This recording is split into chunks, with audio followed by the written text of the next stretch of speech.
Uther versus Arthas. Master versus Apprentice, redemption or doom. Today, we're diving deep into one of the most tragic and intense relationships in Warcraft lore.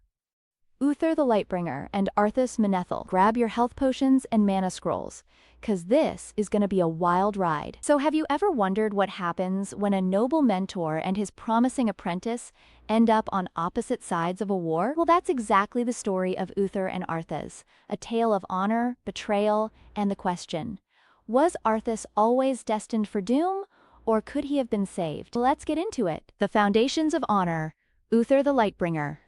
First off, let's chat about Uther. Picture this, a young lad from humble beginnings who rises to become the first paladin ever. Uther wasn't just any paladin, he was the OG Lightbringer. He founded the Knights of the Silver Hand, training generations of warriors to wield the light for justice. Uther was all about virtues, honor, courage, and an unshakable dedication to protecting Azeroth. He was the kind of guy you'd want leading your raid party, always looking out for his comrades. A Prince's Journey. The early life of Arthas Menethil.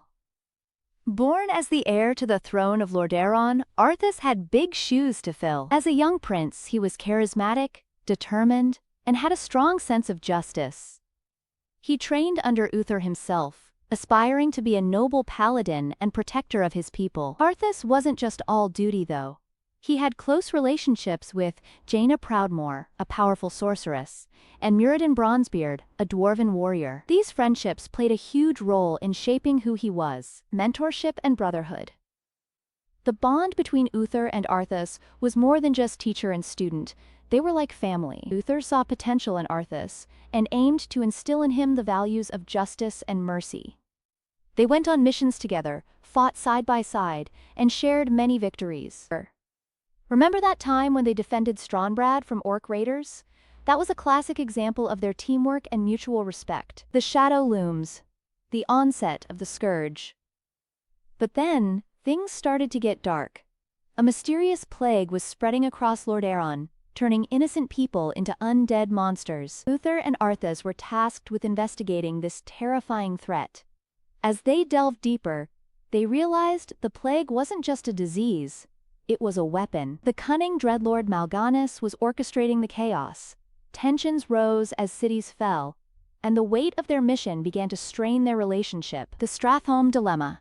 And here we are, the infamous culling of Stratholme. Arthas discovered that the city's grain supply was infected, and the inhabitants were doomed to become undead. His solution? Purge the entire city before the plague could spread. Uther was horrified. He couldn't stomach the idea of slaughtering innocent people, even if they were doomed.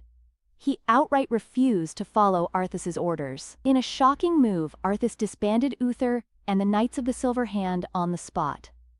This was the turning point, the moment when mentor and apprentice became adversaries. Choices and consequences, diverging paths. Let's pause and think about that pivotal moment. Could things have gone differently? Uther believed in upholding moral integrity, even in the face of despair.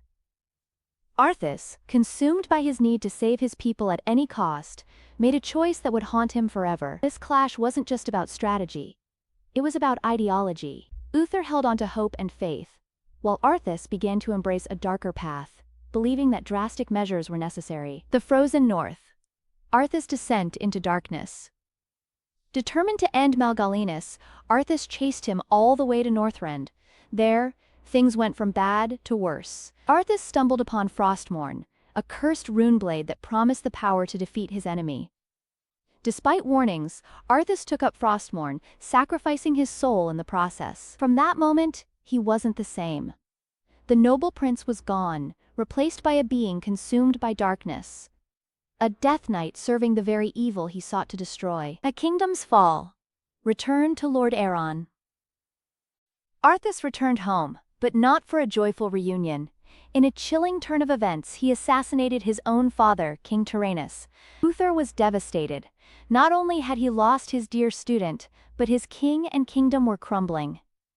The once proud nation of Lordaeron fell into ruin, overrun by the scourge. Uther knew he had to act, not just as a paladin, but as one of the last bastions of hope for his people. The final confrontation, Uther versus Arthas. The stage was set for an epic showdown at Andor Hall. Uther was guarding the urn containing King Tyrannus's ashes, a sacred relic. Arthas wanted it for his own sinister purposes. Their confrontation was intense. Uther pleaded with Arthas, hoping to reach any remnants of the prince he once knew. But Arthas was unyielding. Their battle wasn't just physical, it was a clash between light and darkness, past and present. In the end, Arthas struck down his former mentor. As Uther fell, he warned Arthas that justice would be served, and that he would never find peace. Aftermath. The ripple effects on Azeroth. With Uther gone, the hope of reclaiming Lordaeron dwindled. The Scourge's power grew, and the Third War escalated dramatically. The Alliance lost one of its greatest heroes, and morale plummeted. Arthas continued his dark journey, eventually ascending to the Frozen Throne and becoming the dreaded Lich King. His soul was lost, and his actions would unleash horrors upon the world for years to come. Redemption lost and found. But was all truly lost? Throughout Arthas's descent, there were moments where glimpses of his former self shone through. Uther, even in death, believed that Arthas could be redeemed. In the Shadowlands, Uther's soul continued to grapple with his former student's fate. The themes of redemption and salvation played a crucial role in their stories, leaving us to wonder, could Arthas have turned back before it was too late? Legacy of the Lightbringer. Uther's legacy didn't end with his death. He became a symbol of unwavering justice and compassion. Paladins across Azeroth look up to him, and memorials were erected in his honor. In the Shadowlands expansion, we even see Uther's soul playing a vital role, showcasing that his story is far from over. His teachings and sacrifices continue to inspire and guide new generations. The philosophical divide. Fate versus choice. So let's tackle the big question. Was Arthas's fall destined to happen, or was it the result of his choices? It's a debate that has fueled many a forum thread. Uther believed in free will and the power of the light to guide us. Arthas made choices, critical ones, that led him down a dark path. Conclusion.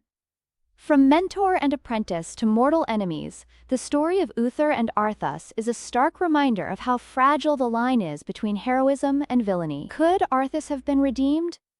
Maybe. But what's clear is that their story teaches us about the importance of ethics, the weight of our choices, and the enduring hope that good can prevail. Call to action. So what do you think? Was Arthas doomed from the start? Or could things have been different?